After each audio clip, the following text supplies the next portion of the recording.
Andy, my dude, have you heard of the magical website builder known as Squarespace? Ugh, not another Squarespace ad. I feel like every podcast is sponsored by them. Hey, don't knock it till you try it. Yes, okay, it is overhyped, but actually it lives up to the hype. Squarespace is like a website fairy godmother. With a click of a button, your site transforms into a beautiful masterpiece. A website fairy godmother? That sounds interesting. What makes it so magical? Well, for starters, those slick templates make anyone look like a professional web designer. Pick one, customize the colors and fonts to match your brand, and voila. Plus, the drag-and-drop fluid engine is so easy, your grandma could build a site on Squarespace. Well, she did knit me a lovely scarf last Christmas. Maybe website design is next. Exactly. And when you're ready to sell your Nana's handmade scarves online, Squarespace has built-in e-commerce. Add a store with one click. Get flexible payment options. Then watch those sales roll in. And when she wants to teach others her steezy scarf skills, Squarespace's new courses feature is just the ticket. Nana can set up her curriculum and enrollments and payments in a snap and become the next e-knitting influencer. Oh, wow, you really sold me with the grandma angle. Sign me up for that free trial. Just go to thenextreel.com/Squarespace and transform your site into a beautiful Squarespace masterpiece. Well, thanks, Pete. Even though it's overhyped, Squarespace actually sounds perfect for Nana's site's needs. Appreciate the warning on the ads, though. I'll brace myself next time I listen to a podcast. Anytime. Let me know if you need any help getting that site up and running.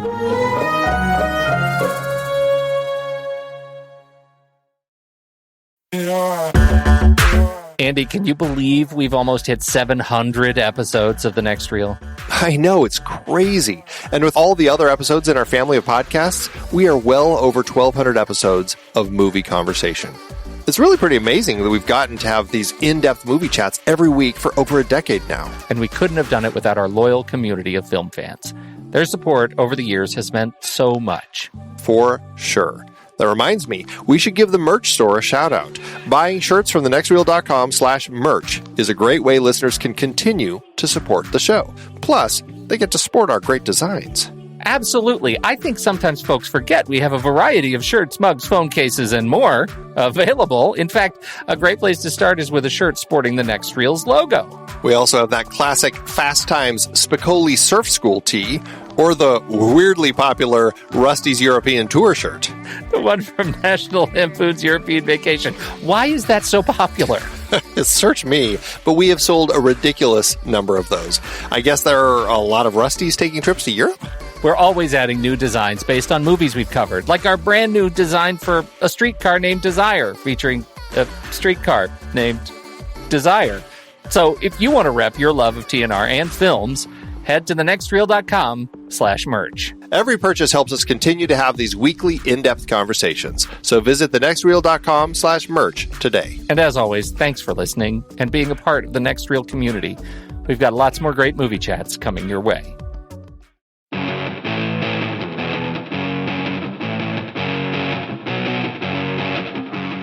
I'm Pete Wright. And I'm Andy Nelson. Welcome to The Next Reel. When the movie ends, our conversation begins. John Wick is over. He was once an associate of ours. They call him Baba Yaga. I'm up.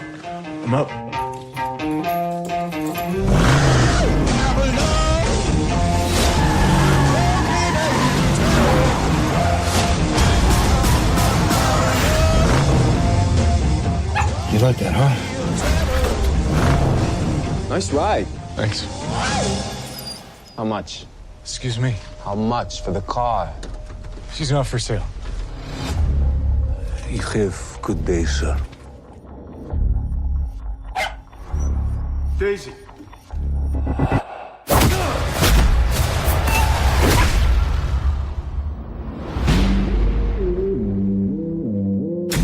I lost everything. That dog was a final gift from my dying wife. Jonathan, you got out once.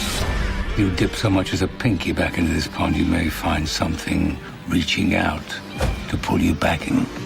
It's personal. Where'd you get that car? What does it matter? It's not what you did, son. It's who you did it to. Nobody?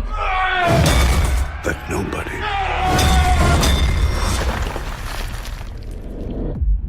Is John Wick. Okay, here we are. It's John Wick time. Big franchise for you and me, right? Big fans. It's a big franchise, and we're going to be talking about this just in time for the fourth film to come out in theaters. So it's kind of, it's a nice one to, we try to do this once in a while where we time a series to hit with a film that's coming out in theaters. And so for this one, it is John Wick Chapter 4. And so, I'm looking forward to seeing that one, and definitely looking forward to chatting about this film because it's an interesting franchise in that it wasn't designed to be a franchise, and the success kind of spurred them on to develop it more. Yeah, I actually am really curious to talk. I'm actually more curious to talk about John Wick Chapter 2 than this one because of that specific point. I love this movie, but it's kind of an easy walk because I feel good about it. That's not to say I feel bad about any of the other John Wick movies, but I am really curious given the shifting that it has taken and the fact that it has spawned a bit of a John Wick cinematic universe. At least I say that kind of hopefully that we end up seeing some of the spin-off properties we'll talk about later. This is one of those incredibly interesting characters for me and an interesting mythos that is being explored here. Definitely. Well, we'll get into it, but first, this movie, when it came out in theaters, no surprise, rated R for strong and bloody violence throughout, language, and brief drug use.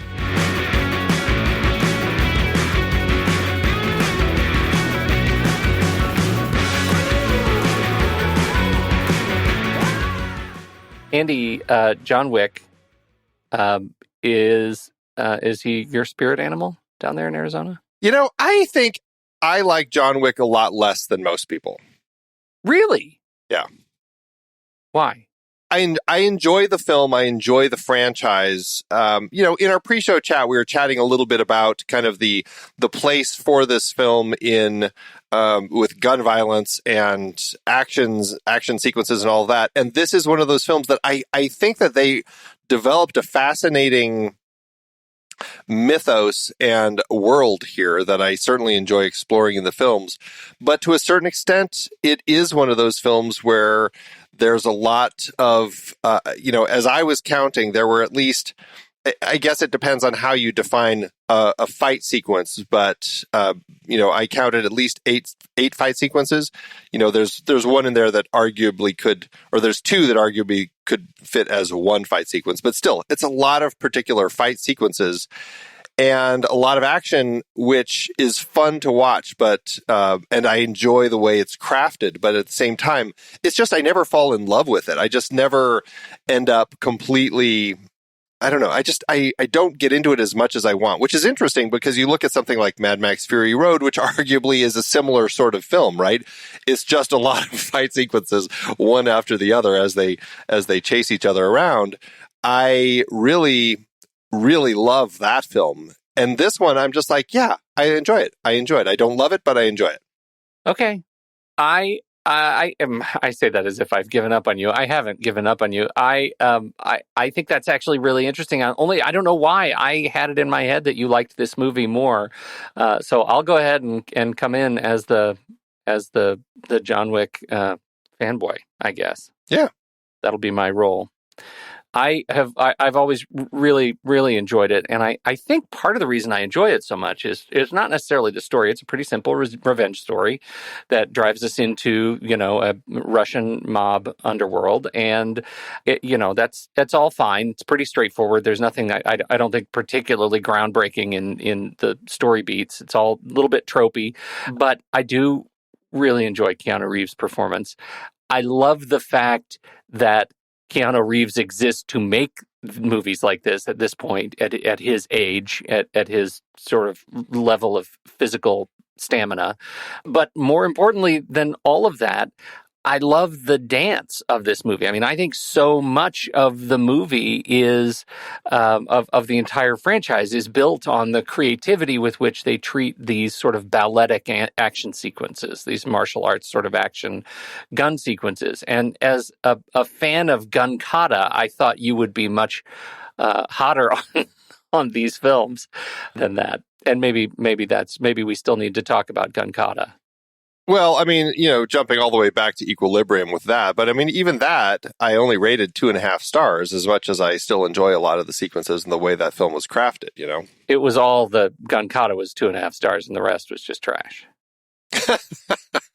Well, the film is really fun. And one of the things that I enjoy so much about it is that the challenge to get it made, I find that fight really fascinating, just the struggles that they had to actually make this film at this particular point in time with Keanu Reeves as the star. Like, there were a lot of things that that kind of ended up, like, it was hard to do, but it ended up working in such a fascinating way to make something so interesting. And even this finding distribution, there were a lot of things about this that just happened to work out to turn it into something that has just grown and grown and grown. And I really love that. Talk more about that. What happened?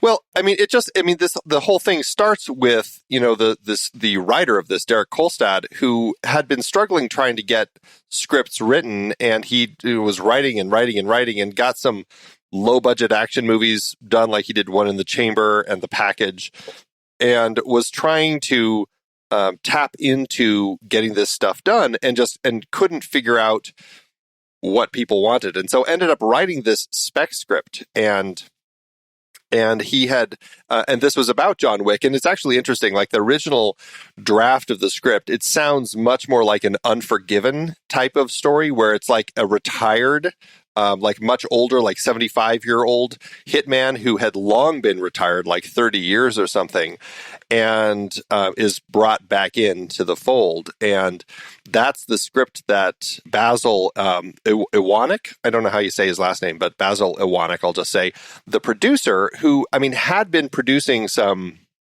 bigger fare through Warner Brothers, through his company Thunder Road.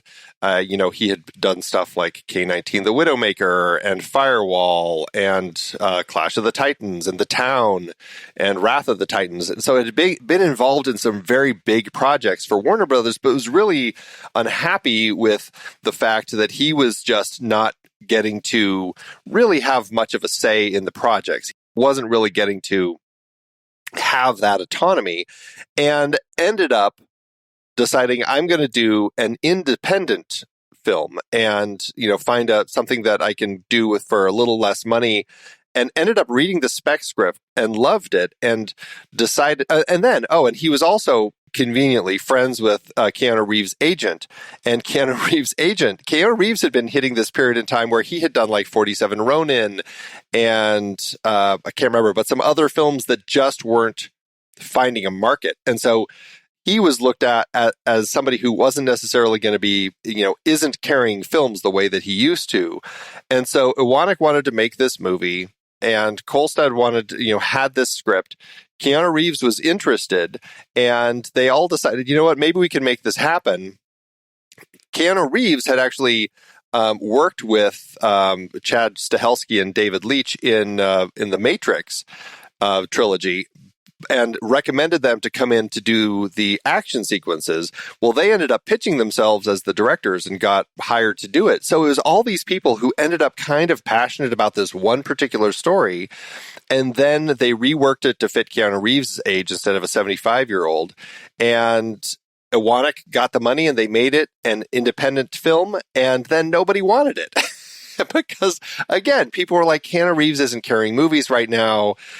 It's unknown directors, we're just not sure. Well, Lionsgate ended up picking it up. It was just one of those things where it just kind of, it worked. It clicked. They put a marketing plan in place, and suddenly it turned into a thing where people are like, oh, this is actually interesting. There's a little more here. And it really is whatever Lionsgate did as the marketing for this film that brought people to it and turned it into something that people really wanted to see. And it just kind of grew from there. But it was this film that, it's just interesting. Like all of these people were wanting to get something done, something that was a little more interesting, a little more unique. And, the directors, having been involved in the world of stunts, not having directed before, they wanted to do all the stunt sequences in a way where a lot longer takes through the different choreographed action sequences to allow us to kind of see that these actors are really doing this stuff, as opposed to so many close-ups and quick cuts. And so, yeah, I think they were clearly passionate about the project. And that, to me, that's one of the things that I love the most about it, is it's made by people who had an incredible passion to put something unique together. Yeah. So you bring up in there one of my central questions about the story for you. Does the age thing work? And I say that with this as background. You already alluded to it. The background of John Wick as a character. Born Jardani Jovanovich in Belarus, he was an orphan taken in by the Tarasov Russian mafia, where he was raised as an assassin. He was so ruthless that the mafia boss Viggo Tarasov respected and feared him at the beginning of the first film. Wick has been long retired from a hitman, but retired from being a hitman for 5 years. So in this film, 5 years out, given his level of expertise and experience, does that play for you versus having somebody that they were originally talking about, someone in the Harrison Ford, Clint Eastwood sort of range? While I really like that idea, in fact, I mean, I feel like you can probably see something like that. Isn't the latest The Old Man or whatever, the one with Jeff Bridges? Yeah. Oh, yeah, exactly. Where it's kind of along that line. Right. I love that idea. Like, I absolutely think that's a fascinating direction to take it. I don't think you'd be able to do that. I don't think somebody of that age would be able to do what Keanu Reeves is able to do in a film like this. And it's not like, I mean, he said that he was playing a 35-year-old, and Keanu Reeves is, God, how old is he? He's 58 right now. So he was 49 at the time of making this. Good. And he was playing, they were playing him as a 39-year or 35-year-old? 35-year-old, yeah. That's what he said. When they reworked the script, they brought it down from 75 to 35. So that was kind of their thinking, at least. I mean, it's never stated, but that was just kind of the way that they were thinking it. Wow. Regardless, I don't think you could do the sort of film that we have here. I think it would boil down to a lot less big stunts and a lot more gunplay. And I think it's doable, but I find that this works so well because it is a younger person who's able to do all the different things, the jujitsu and the gun kata and the just everything else that he's doing. I mean, he clearly is a person who has been in the Matrix and knows everything. Yeah. The only reason I bring that up is because there is an actor that I think could do all of it and play that old, and that actor is Stephen Lang. He can play older. He looks older, and he just didn't he just do a movie that Old Man? Yeah, Old Man. Isn't that kind of? I just think about him in Don't Breathe, and like those kinds of characters, he's a guy I think who could play that off. Yeah, the challenge with Stephen Lang is I don't think he sells box office. Yeah, no, that's the problem. That's a problem. But see, I think the movie with like this Harrison Ford, Clint Eastwood aged character is just such a different movie that it would be a different movie. It's not an action movie, right? It's a much more of a sort of thriller. And that's okay. It's just not the movie that we got with John Wick. And I think it's awesome because we've created, like, they build into the story, the legend, right? They build into it the fact that he's Baba Yaga, right? He's existed for all time and he will exist for all time forward. And that's the myth that they're fighting is this thing. The benefit that we have as the audience is that we're on the other side of it, and we get to see how when he gets kicked in the face, it hurts, and when he gets stabbed, it hurts, and the fact that he is this sort of unstoppable, timeless figure is what's compelling about John Wick, and ultimately about the series, is that we get to see both sides of it, and I think that's cool. I think that plays. It would not play, I don't think, if it was. If it was played in that age that they're really telling it. I think that the animated series Batman, right, where you have Bruce Wayne as an elderly man, is kind of it. Like that character works great, but it only really works with a young avatar. Or Logan, old man Wolverine. Yeah, right. I want to go back to the Baba Yaga thing as a side note on all of this, because I think it's funny that they call him Baba Yaga. Well, and it's kind of funny because he says that we called him Baba Yaga, and then his son is like, he's the boogeyman, and he's like, no, he's who we hired to kill the boogeyman, or whatever. And it's just like, okay, so is the Baba Yaga the boogeyman? It's like, it's kind of a funny, weird like thing of the names. But also, what's just funny about it is Baba Yaga is traditionally a woman, like a witch. One of three sister witches. Who Polish. has chicken legs and stuff. And it's funny because I don't think I'd ever heard of Baba Yaga until this film. And then, like, I don't know, is it the very next year that Ant-Man comes out and Baba Yaga's brought up in there? I'm like, God, this Baba Yaga thing. Everybody's talking about Baba Yaga now. It's just really funny that, when you learn more about Baba Yaga, it's like, why do they call him Baba Yaga if Baba Yaga is like this woman witch? But, yeah, whatever. Yeah. Well, it's also interesting because this is Russian mafia. And the only reason I know about Baba Yaga is because my wife lived in Russia and she brought Baba Yaga back. And she was still, even in Russia, a Russian witch with chicken legs. Yeah. That's just the worst nickname.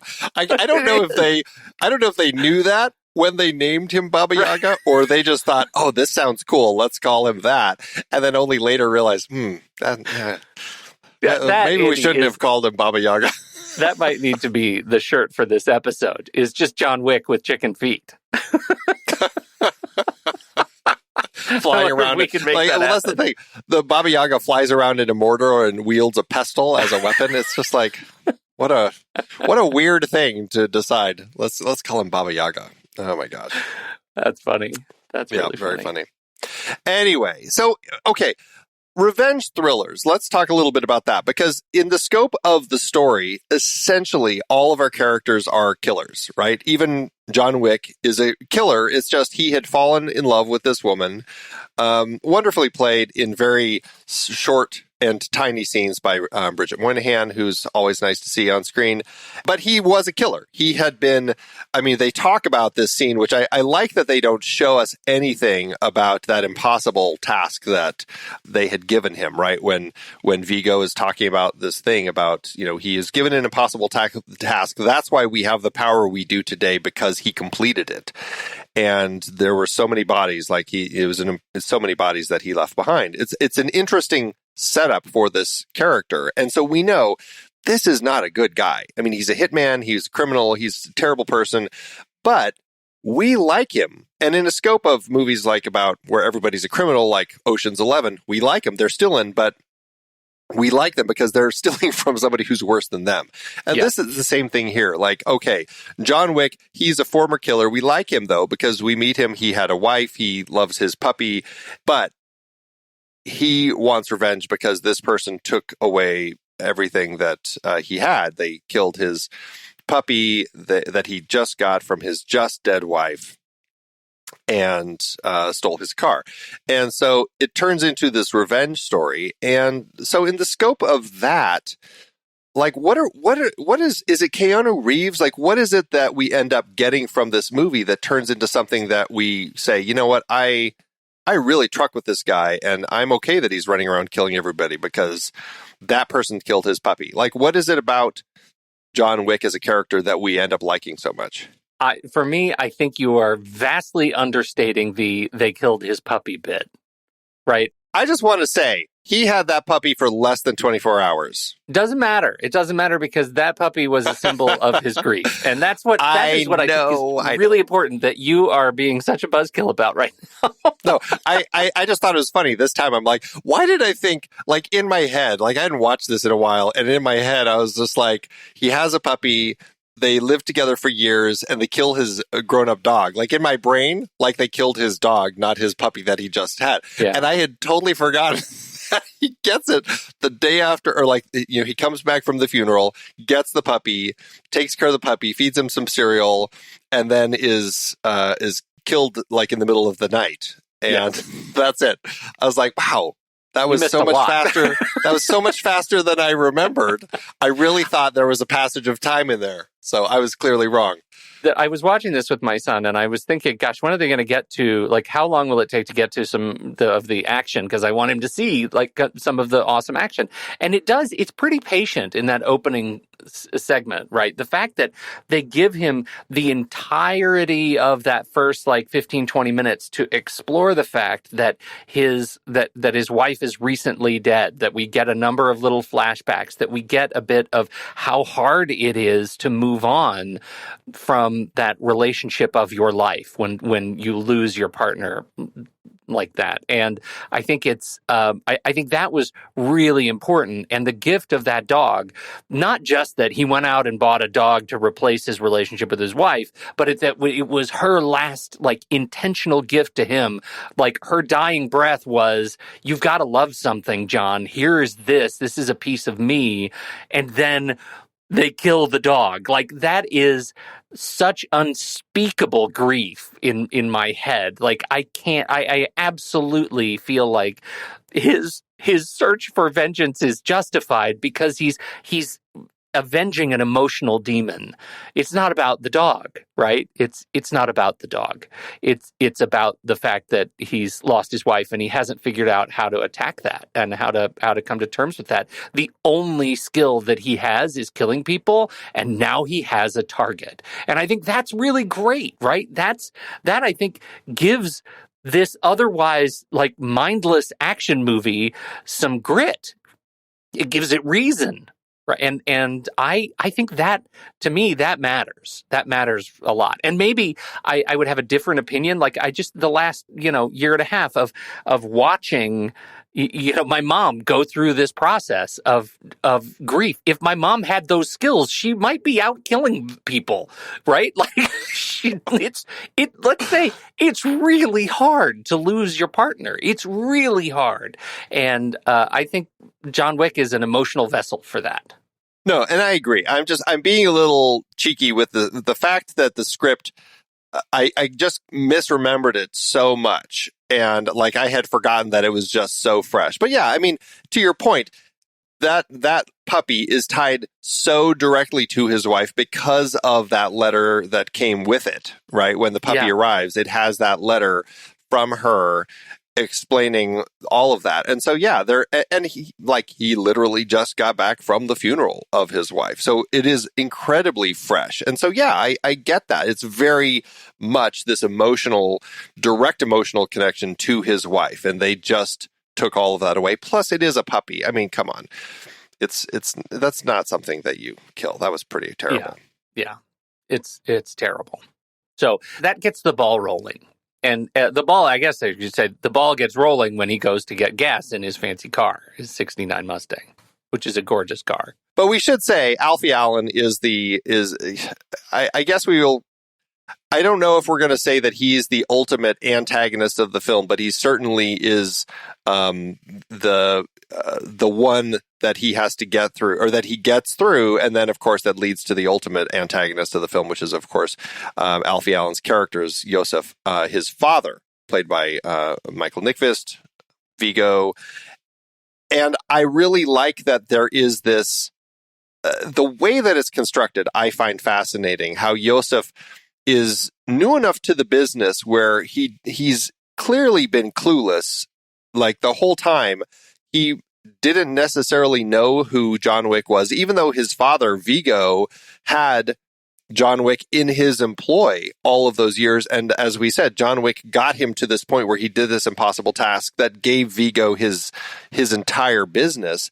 And Yosef just knows none of that because he's just a clueless kid and kind of an idiot and, is very self-centered, just doesn't pay attention to any of that stuff. And thinks he's better than everything. He's so arrogant. It plays so well. And Alfie Allen is just one of those actors who you kind of love to hate. And so he works really well. So easy in that part. So easy. Yeah. But then you get those moments that like everything that they do in the script sells all of this so well. How Yosef, he talks to John at the gas station. John wakes up in the middle of the night. Yosef and his guys beat him up, kill his puppy, take the car keys, and take off. Then John Wick goes to see John Leguizamo, who's the chop shop guy, and finds out that they had been there. And then you have that fantastic conversation because John Leguizamo's character had hit Yosef when Yosef tried bringing the car to sell there.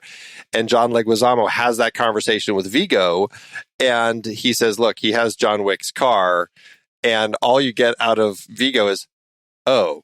And then he hangs up like, oh, okay. I now understand why you hit my son and you're forgiven because my son's an idiot. Like that, it was so perfectly put together. I just have to call out Alfie Allen's turn as Theon in Game of Thrones and how gratifying it was in this movie to put those in the same cinematic universe, because at some level I just kept thinking, remember when Theon gets flayed? That was awesome. I don't know if I would ever say anyone getting flayed is awesome. That was just that's just horrific. It's hard, but he is. I wonder if you could pick. I mean, are you looking at his IMDb? I hope you're not, because we could do just a quick round of the IMDb game for Alfie Allen. Well, you can, but I don't know if I could name anything that he's been in other than this in Game of Thrones. Okay. Well, then it'd be a short game. His top four are John Wick and Game of Thrones. Those are two. The other two, the other Boleyn girl, he played King's Messenger. Okay. And The Predator. Oh. He played Lynch. I tried to forget. I watched that. I know. You did all right, apparently. Weirdly, Jacob Tremblay is like the only one I remember who's in that, and he's like the kid. Well, okay, so that's kind of the setup of the story, right? We have this kid or this young punk who beats up John Wick, kills his puppy, steals his car, and is just running around partying and having a great old time, has no sense as to what he's done. And then you have his father, Vigo, who now has to basically deal with this mess. And what I do really like about Michael Nyqvist, who we've talked about a number of times because he did the Millennium Trilogy films, which we really enjoy, and we'll be talking about him in a little while because we're going to be talking about our Mission Impossible series. So yes, he's an actor who we lost too soon, but fantastic performer. Great here as this Russian crime boss. And what I love about the way that he plays his character is he knows as soon as he gets that call from Aurelio that John Wick is going to kill his son and very possibly may kill him, because there's this element where he, as a father, is kind of in the same place as John Wick, where it's less, I can't let you do that to my son. I will have to avenge him. And there is that element of Vigo that it's played in such an interesting way by Nyqvist, where he knows exactly where things are going to go, doesn't really have a choice though, and has to kind of move forward and just like let all of these pieces fall where they may. I find that to be fascinating with that character. Well, and I just have to call out that sequence when he gets the call from Aurelio. He says, "I hear you struck my son. May I ask why?" Right? He's so chill. He's so calm. And then he finds out your son took John Wick's car. And the way he plays that phone call, starting on the back of his head, right? And then he turns and he says, "Oh," like you could tell, I'm making this call as a courtesy to you to know that there will be payback to you for striking my son, and that immediately goes away, and turns to, I now understand the entire universe has pivoted on its axis, and I think he's absolutely fantastic. It was really fun to see him in this role. I mean, I think the last thing I would have watched him in most recently would have been the Millennium Trilogy, and it was neat to see how he aged into this role. And the fact that I feel like he recognizes early on that there's no other way out. Like, he's in an impossible situation. Even as much respect as he has for John Wick, he's drawn in because of John Wick's inability to stop, right? He is Viggo. There are so many opportunities in the movie where Viggo, I feel like, is trying to stop. He's trying to make this thing go away early on, and eventually it just becomes this stone on a mountain. It just never stops. So yeah, right. What do you think of Willem Dafoe? Is another character who's brought into this world. He plays Marcus. He's another hitman who is clearly from the beginning, he had been friends with John. I wasn't sure if he also was kind of retired or, whatever his story was, but there was this backstory between the two of them. They seemed to be friends and work together in their past. He is brought in by Viggo to be, as Viggo, we hit this point where Viggo decides he's going to open a contract on John. He wants John dead before John kills his son. And one of the people that Viggo speaks to first is Marcus. And he asks Marcus, would you kill John Wick? It's $2 million. And he's just like, consider it done.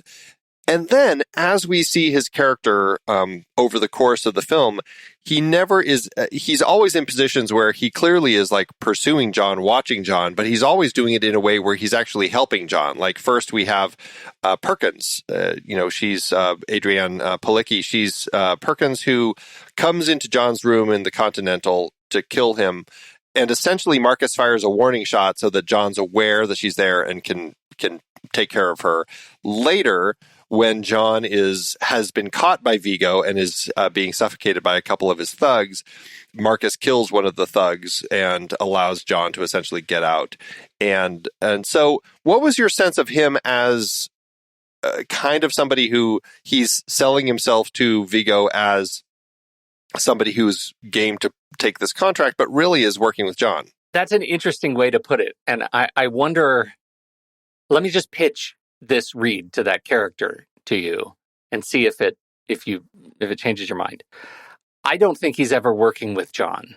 I think he's accepted the deal, and he wants, if he's going to do it, he's going to do it himself. And every time he's in a position that ultimately he ends up helping John, it's so that John lives to ultimately die at Marcus's hands. I was wondering about that, although it kept me asking, like, well, why is he waiting so long?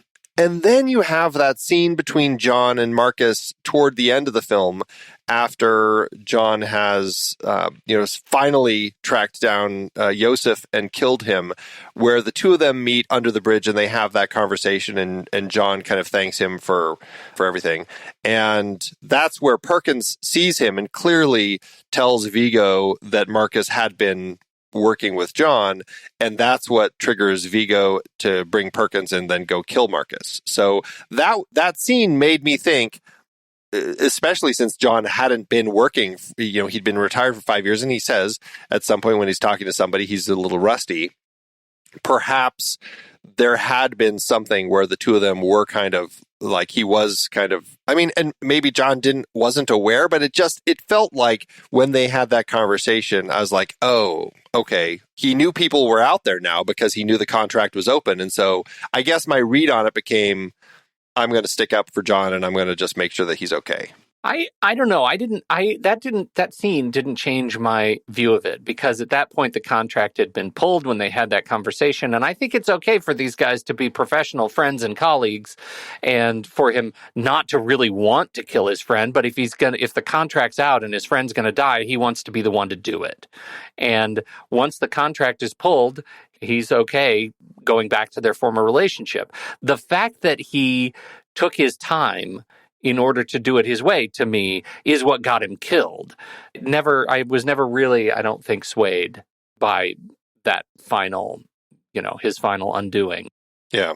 But I get it. And I think I might be too generous in my read of it. But I think I prefer Marcus being a malevolent character ultimately in this story. And, he is also an assassin. And the fact that Adrian Palicki's Miss Perkins tells on him just because she doesn't necessarily know exactly what's going on anyway is not necessarily an indication of Marcus's innocence. Yeah, it's just one of those things. I don't know. I think that they crafted in a way where you could probably read it a number of different ways. And I think either of our interpretations could play. Yeah. Like, I don't think it's designed in a way where it's completely spelled out. So I think it's kind of an interesting that they left it as open as they did. I think it is interesting too, and it's a conversation we won't have again because he's dead. Like, he is actually, that could have been one of the most interesting kind of character relationships going through this series, but because they didn't know if this was going to be a series, Defoe is gone. He would have been. I'd be really interested to watch, him in this universe going forward. Yeah, certainly. It is definitely an interesting element to see, like, who does continue. Adrian Palicki does get killed, Perkins, because of the fact that she broke the rules of the Continental. And I suppose this is probably a good point to start talking about that, as far as this fascinating hitman hotel where it's a place for anyone who's in this industry to go. It's a safe space, so you can't be attacked while you're in here. You're not supposed to be. And if you do attack somebody in here, then you are excommunicado, which we learn as Perkins is gunned down. Say it again. Excommunicado. Right. It's and Ian McShane plays Winston. He's a fascinating character as kind of the owner of this place. And then, of course, Lance Reddick is the ever enigmatic presence of I don't know if he's the guy behind the desk, we'll just call him. Yeah.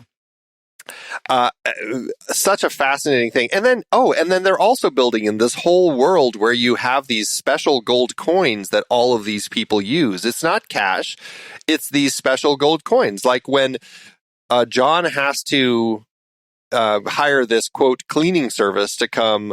One of my favorites is when he makes this phone call for dinner reservations for a party of 12, and this cleaning service shows up at his house to kind of clean, get rid of the bodies, clean the place up and everything. It's fascinating the way that they set this up, and he pays them with these gold coins. That is part of this whole thing with the Continental. It's such an interesting world that they've crafted here. I love this vibe that we get with this. Have we talked about the weird value of coins in this universe? No. The fact that it seems inconsistent to me. Yeah, right. The value, like, what is the exchange rate of one of these coins to dollars? It's a great question, because sometimes it's like, because I don't know, he paid the guy 12 coins, like 1 coin per body, right? Right. And then, but then later, he just is trying to get into the fancy club at the end, and he puts a coin into a slot to get into the door. Into the speakeasy, right? That's worth a body cleanup to get into the speakeasy? That seems out of character to me. He gives the guy a coin to babysit. It's a world we don't understand, Pete. Boy, that's the truth. I love that, though. I mean, what do you think of the Continental and this world that they created for us here? Well, I love the Continental, and I know this is a thing you're going to talk about in sequels and remakes, but the Continental is one of the places that I'm most interested to explore more fully, that it has such a strict set of rules. It's a universe unto itself. Like the fact that these assassins, they need a place to unwind, and so they've created a place to unwind, and the economy has sort of taken its hold on this facility. And I'm so curious about all the ins and outs of what the universe looks like. Who ultimately, who's above Ian McShane? Who's that? Like, I'm asking all those questions before we get into the next movie and the broader universe. And my understanding is that eventually we might get a series take on the Continental as a sort of a Deep Space Nine. It feels like a Deep Space Nine to me. The things that come in and out of this facility and how it works, and I'm very intrigued by that. I think that could be just a super interesting unraveling of mythos. Did you watch Hotel Artemis? Because I felt like, I didn't see it, but I felt like they were trying to essentially kind of do the same thing with that movie. I didn't see it. Okay. It was one of those ones where I was curious when I saw the trailer, but then I never actually watched it, and interest kind of waned, eventually. But it certainly piqued my curiosity when it came out. Just the idea of this, again, kind of a safe space for these criminals to come and get taken care of, Yeah, for sure. Well, I think it's great, and I think Lance Reddick is perfect as the man behind the desk, and I've loved him since, I think it's the first time I think I really noticed him was The Wire. I just have such a high opinion of the projects he takes on, so eager to see. I'm surprised it wasn't The Siege. You love that movie so much. I did love that movie, but I don't think I remembered him in that movie. You're right. I probably should have. Yeah. Well, it's a fascinating world. I do like that. And clearly, that's one of the elements that made this story something that connected with people more than your average run-of-the-mill revenge film, right? This is a story where you have this world that they don't give you a lot of pieces of, but clearly they have been thinking about the world building, and they give you all these bits and pieces, and they talk about these things and the different elements that you have to be aware of as far as, seat at the table, things like that. Like, they say these things and you're like, what is it they're talking about? I don't know, but clearly they know. And it makes for something that I found really fascinating. And that's a world that I like a lot in this, and getting a chance to see it, explored more in the later films, I think is really cool. We should talk just a little bit then about, the stunts and Chad Stahelski, the Chad Stahelski pedigree that comes to this movie. Yeah, and David Leitch. And David Leitch. This was one of those things, I think, that was pitched to those guys as because they had worked on The Matrix with Keanu, and they ended up saying, hey, we think we'd like to direct it. I feel like this movie is the movie that takes what they were able to do in terms of fights and make it even more interesting than The Matrix. Is that a confrontation or a confrontational? That's not the word. Is that a take that you take issue with? I definitely think it's a strange take. I mean, I guess my issue is, as I watch some of their really complicated stunt sequences that they have in this film, I don't know if I have the right eyes to always watch what's going on. And this is certainly something that I find as I watch I'm currently watching a whole bunch of martial arts films, and it's something that clearly I've never trained in.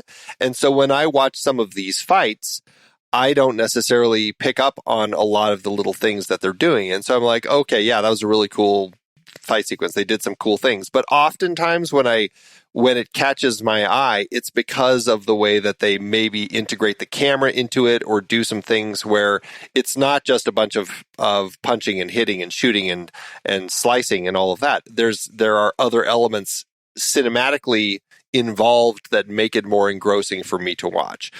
The action sequences in John Wick, I think, are fascinating, and they're done really well because, again, the two directors who got their start in the world of stunts in the 90s really end up finding ways to craft the fight sequences that are longer takes, and you're seeing a lot more of the fights. That being said, they all look like, yeah, that's a really cool fight sequence. Like John Wick clearly kicks ass. Like that's kind of how I end up watching it. Whereas in The Matrix, it was done in this way where it allowed them to do stuff that was more cinematic because of the fact that they're in The Matrix and you can play with bullet time and all of that. And so for me, The Matrix would be still the standout between the two. Well, I think they're very different. For me, I think the reason this is interesting is because it's so grounded. Like when you take away the magic of the Matrix, you have to do things that I think are different in the way these characters move and the way they fight. And this feels like a unique sort of mess of styles and weapons that is really compelling to me visually. But I don't think I think to your point, I think stunts is more than just like being able to do a good role. But the action sequences are how they are portrayed on film, how the camera works, how they're lit, how they're this movie it's The Raid with more neon. You know what I mean? Like I loved the fighting in The Raid, that gritty sort of fighting there, and I would still, I think, put The Raid higher than this in terms of my some of my favorite just straight up action sequences because there were so many people involved. But this movie, like, I think John Wick is like celebrates a style of martial art and fighting using the gun, the way he uses the gun, the way he uses the gun to kill people at very, very close range, that I think is exhilarating. And I guess maybe I focus too much on some of the individual kills, but there's some really gruesome stuff in here that I think just the way it is portrayed with all the gloss and pomp and circumstance that is really exciting. Yeah, no, and I definitely agree with that. The thing that I think it sells for me more than as like high quality stunts is they design it in a way where it all moves incredibly well, and it's done in a way where it always is highlighting how effective John is at his job. And that, I think, is why it sells so well. Because, I mean, take, for example, the first of our fight sequences, if we're not counting the attack on John, which is really just kind of a beat-up scene. It's not actually really a fight because they just kind of take him out. The first fight sequence is when they come to John's house, right? And he has to get out of his house. He has to stop these invaders.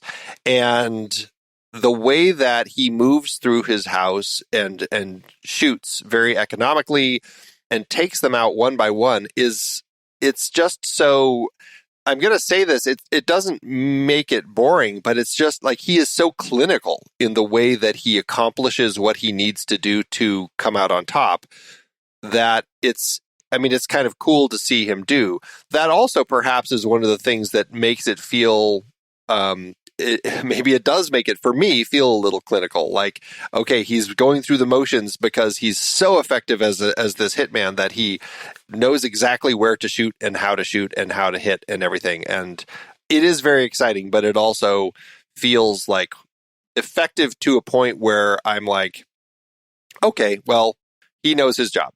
I mean, I get it. He knows his job, but he really knows his job. And sometimes it's good to celebrate excellence in the workplace. Well, and to your point, I mean, the behind the scenes of this film and this franchise, of seeing what Keanu Reeves actually has trained to do. I mean, he is like a Tom Cruise type of person who goes above and beyond to really understand how to move, how to hold his weapons, how to use his fists in ways where he essentially can do all of these things that we're seeing. I mean, maybe not quite as quickly or as powerfully, but still, like, he can actually do this. And he's doing almost all of the stunts throughout the film. Like, he is incredibly competent. And that's another of these elements that, again, going to kind of what I was saying at the very beginning, everybody was very passionate about this project and finding a way to make it work. And that speaks for Keanu and what he was trying to achieve in bringing this character to life. Yeah. Do you have any? I have a adjacent question for you. It's a quiz, but do you have anything else you want to talk about hot on this movie as we start to wrap up?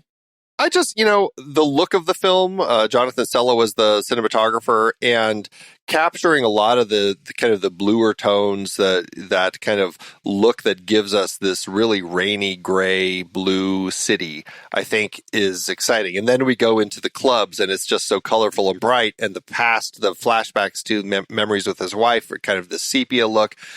It's a film that looks sleek always, and that is, again, another element that ties so perfectly into the world that they're creating. Sure. It's beautiful.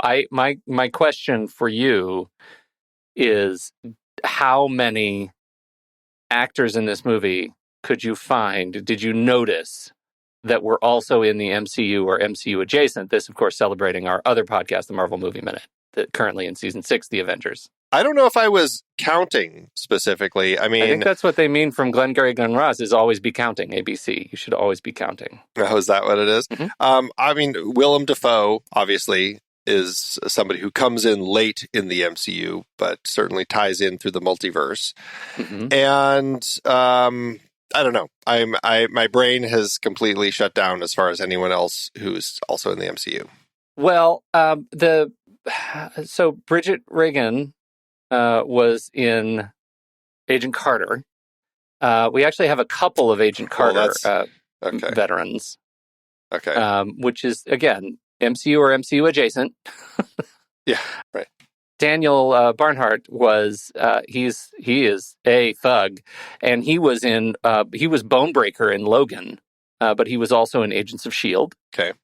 And let's see, Adrian Palicki, legendary Agents of S.H.I.E.L.D., also Marvel's Most Wanted TV movie in 2016, but she was Bobby Morse in 31 episodes of Agents of S.H.I.E.L.D. Toby Leonard Moore, he was one of the trio of Russians, including the son.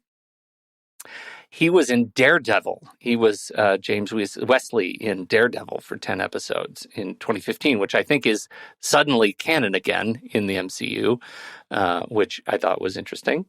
Oh, I think the most far afield, when I say adjacent, would be Lance Reddick, who played in The Avengers Earth's Mightiest Heroes, the voice of Sam Wilson, Falcon. Wow. Okay. So when you said the MCU, you really weren't meaning the MCU. Well, that's the one that's that is truly not the MCU.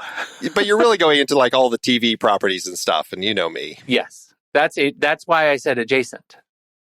I know, but even there, you're still expecting me to know all these TV shows. Yeah, I know. And that's when I did watch the first season of, so I did watch that, but yes. Well, and they were in when they were in more than just like a single episode, if they were in multiple episodes, I think that is a thing. It just, to me, looking at a movie like John Wick and seeing how the vortex of the MCU eventually sucks in every actor, and the 6 Degrees of Kevin Bacon will be completely a useless game because they'll all be related by one is the interesting thing to me. Well, speaking, here's my quiz for you then, since you're doing this to me. Yeah. Can you name any of these actors who are part of the Kung Fu Panda universe? Because I'll tell you, I know there are at least 2. Well, Keanu Reeves, is Keanu Reeves one of them? I don't believe Keanu Reeves. Doesn't he sound like he should be a voice? I believe I may be wrong, but the only thing I can remember that he's been in animated was Toy Story 4, when he's the fantastic Canadian stunt biker. Huh. Interesting. So go to I actually can't. I can't. That's a quiz that I fail. All right. Ian McShane was the villain in the first Kung Fu Panda, and Randall Duck Kim, who is the doctor in the Continental, he plays the wise old turtle character, Master Oogway. That's right. That's right. Yeah. Randall Duck Kim. And I should say that scene was awesome. I love how he plays that scene where he says, "If you want to heal, no movement. If you have business to attend to, take a couple of these. It's gonna hurt, like it's gonna bleed, but you'll have full motion." That was fantastic. I really enjoyed him. Yeah, he's an actor who's been acting since the 70s. He was in the Hawaiians. He was in Tora Tora Tora, and so is certainly somebody who has been in the industry for quite a while. Yeah. So. All right. Well, what else do we have to talk about this? Anything? No, I think I'm good. Well, all right. Then we will be right back. But first, our credits.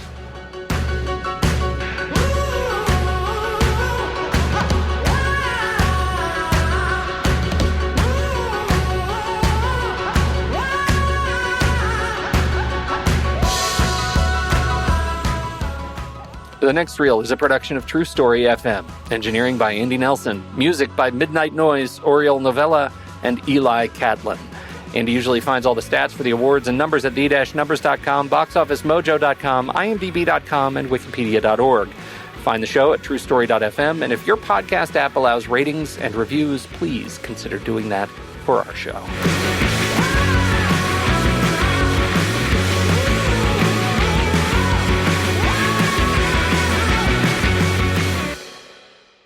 All right, Andy, sequels and remakes. Let's go. Oh, should we? Let's save that. Let's save that for when we get to number 4. What do you think? Okay, that's fair. That's fair. Let's not do that. I know you've already teased it a little bit with some of the TV and everything, but yeah, let's save that for when we get to the end of the series. Perfect. Okay, then how to do it award season. It won all the stunt awards, please. Well, let's start with the Golden Schmoes. Over there, it won for the biggest surprise of the year. It was nominated for Most Underrated Movie of the Year, but lost to Edge of Tomorrow. And John Wick was nominated as the coolest character of the year, but lost to Rocket Raccoon in Guardians of the Galaxy Volume 1. Oh. I think those are all fine. I think those wins are fine. But to your point, the World Stunt Awards, absolutely. It won for Best Fight. And this specifically was when John defends his house from the assassins. The fight features guns, knives, and hand-to-hand combat. They credit the entire team involved. The stunt double for Keanu Reeves, Jackson Spadell, stunt coordinator Darren Prescott, fight coordinator Jonathan Eusebio, fight co-coordinator John Valeria, and then all the stunt performers, Carlos Lopez, Daniel Hernandez, Dean Neistat, Justin Yu, Akos Shenik, and Luis Moko. And then Darren Prescott was also nominated for Best Stunt Coordination and or Second Unit Direction, but lost to Captain America, the Winter Soldier. It's interesting, actually, looking at the Taurus Awards for the year and just seeing, what was in there. John Wick won for Best Fight, beating out 2 scenes from Captain America, the Winter Soldier. One was when they're fighting on the city street with hand-to-hand combat, the cars, all that sort of stuff. The other one is when Black Widow takes on the 3 guys inside the ship. That fight was practical, done without wires or CGI. And then the other 2 were Bang Bang, a movie I'm not familiar with, and 300, Rise of an Empire, the sequel to that one. But, looking at the categories, it's kind of fun. The Taurus Awards is an award show that we don't think of much, but they have Best Fight, Best High Work, Best Stunt Rigging, Best Work with a Vehicle, Best Specialty Stunt, Best Overall Stunt by a Woman, Hardest Hit, Best Action in a Foreign Film, and Best Stunt Coordinator and or Second Unit Director. Very cool. Yeah, that's really cool. Do you know any of the stunts from this year? Are you curious? And I know I'm totally going off on a tangent here, but I am curious, though. Yeah, lay it out. Best Fight was from The King's Man. Really? I never saw that one. Beating out Black Widow, Nobody, The Suicide Squad, and The Last Duel. Fascinating. And I should say they have not done this year's, so they haven't done the 2022. These are all from 2021. Okay. Best High Work was one, No Time to Die. Best Stunt Rigging, Matrix Resurrections, more Keanu Reeves. Best Work with a Vehicle, No Time to Die. Best Overall Stunt by a Woman, No Time to Die. Best Specialty Stunt, No Time to Die. Hardest Hit, what a weird thing. Black Widow. Performer rides loose pipe tower across from building to building. The tower crashes and hits the opposing building to a dead stop. The performer goes flying off the pipe. One performer crashes through a glass window into a stairwell. Okay. Wow. It's a sign maybe that's a principal fight or stunt sequence, and I can't place it in the movie. I can't either, which is funny. And then the best stunt coordinator and or second unit director was from No Time to Die. Interesting. Interesting. It's a category, again, I really wish that the Oscars included. But I'm glad that the Taurus Awards exist so that we have somebody recognizing the stunts for movies like this. And how about at the box office? How'd it do?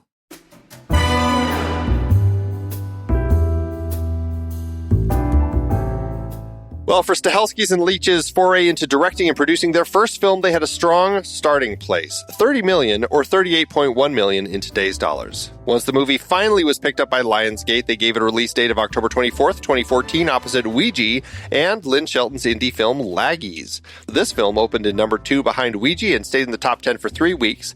It certainly found its audience, though, earning $43 million domestically and another $43 million internationally for a total gross of $109.3 million in today's dollars.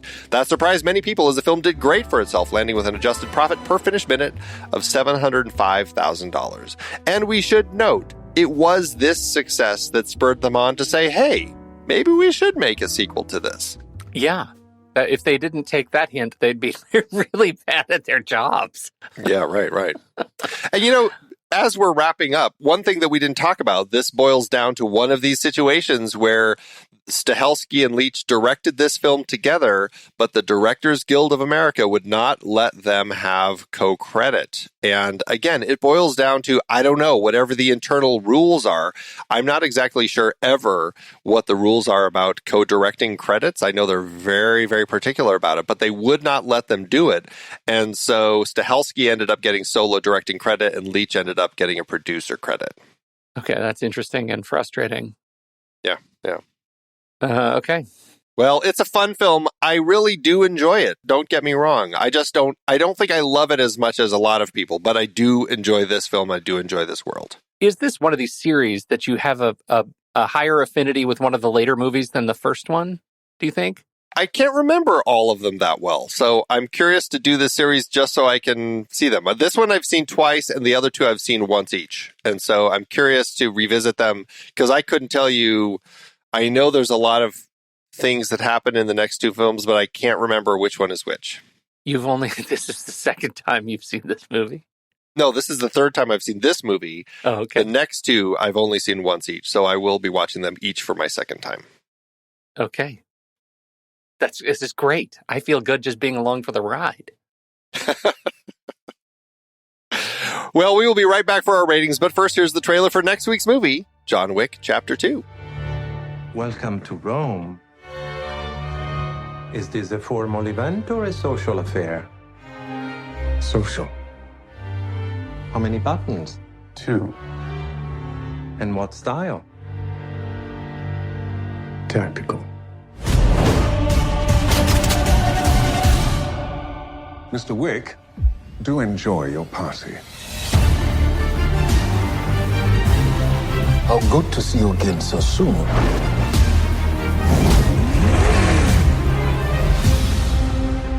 You have no idea what's coming. You want a war? Or do you want to just give me a gun?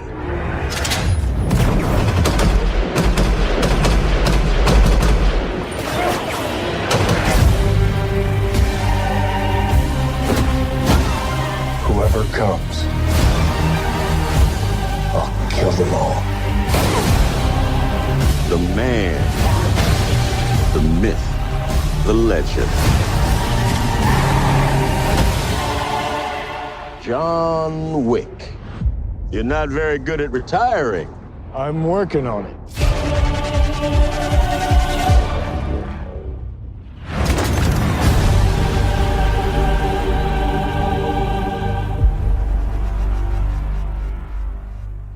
All right, Andy, Letterboxd, what are you going to do? This is so exciting. I'm going to say 3.5 and a heart. No, I actually enjoy this. I gave it 4 stars when I first watched it, and I'll stick with 4 stars and a heart. It's just one of those that I do enjoy a bit, but I think 4 stars is as high as I would go. Enjoy a bit. This is a 5-star movie for me. This is this movie kind of fits that same vibe for me as Ronin, and my feelings about Ronin, and so I really enjoy my experience in this universe, and I'll come back to it often. Oh, okay. So, how many times would you say you've seen this then? 15. Wow. Okay. I mean, I'm not always paying attention. Yeah. At 15, I just put it on. It's just running.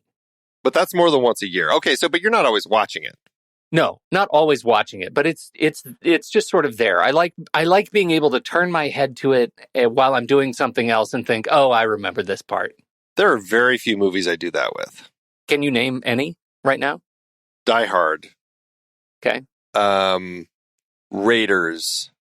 And I think it's because they're films that I've seen so many times.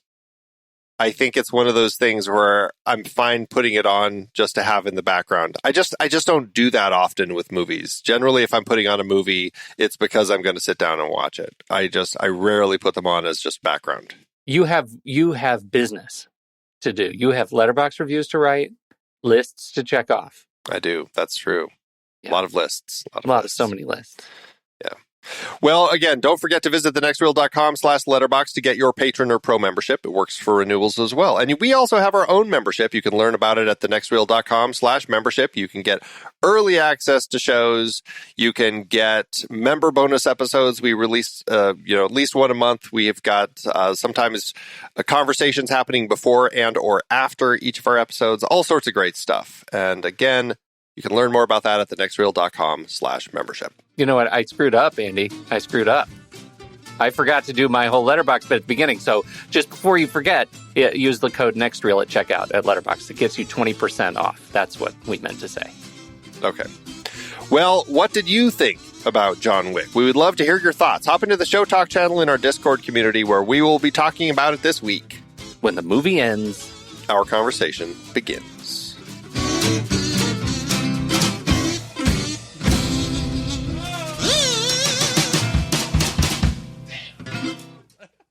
Letterboxd giveth, Andrew. As Letterboxd always doeth.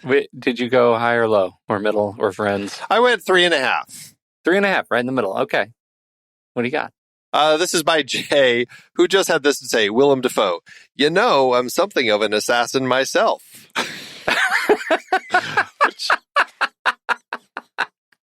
That's actually, that's one of those bloomin' onions, layers of that joke. That's good. Yep, love it. I went down to the very bottom of the barrel, and I just a couple. Anna Furlong gives it a half star. Says, okay, yeah, the dog murder was effed up, and all right, he's this big guy that kills and will F you up, but that's it? Where's the context? Who is this guy? Why is everyone so afraid with him? What else is this about? Dumbass movie. Poing gives it a half star and says, I can see the screenwriting workshop. I love, but the cherry on top is Death Noodles. Half star review says, pretty wild watch with a church youth group. Oh, wow. That's pretty funny. Outstanding. Pretty funny.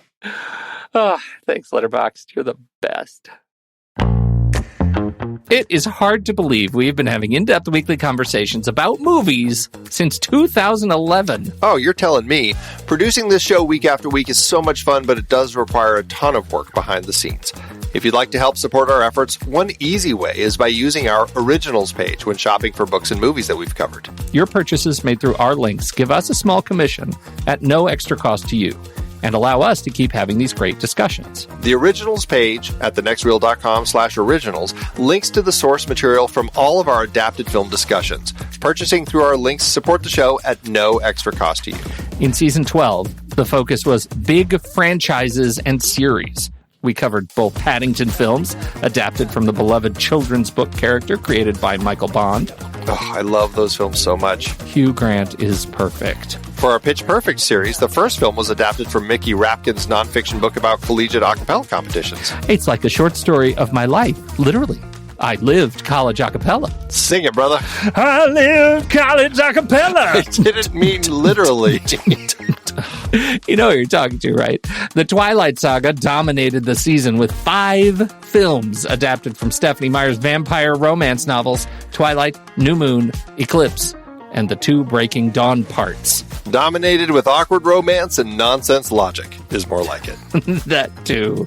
Another Thin Man brought us back to Dashiell Hammett's only Thin Man sequel based on other Hammett material, The Farewell Murder, that wasn't just based on the characters from the first film. We talked about Trainspotting and its sequel, T2 Trainspotting, adapted from Irvine Welsh's novels. I hate the sequel's name. I do too. And the entire Lord of the Rings trilogy adapted from J.R.R. Tolkien's epic fantasy series. Love these. Extended editions all the way, baby. Plus, all the Mission Impossible films based on the 1960s TV series. And we've still got at least one more to go. Members got to hear us chat about The Hustler and The Color of Money, adapted from Walter Tevis's books. Get all of these books and more at our originals page, thenextreel.com/originals. Start your next read from the movies we've covered at thenextreel.com/originals.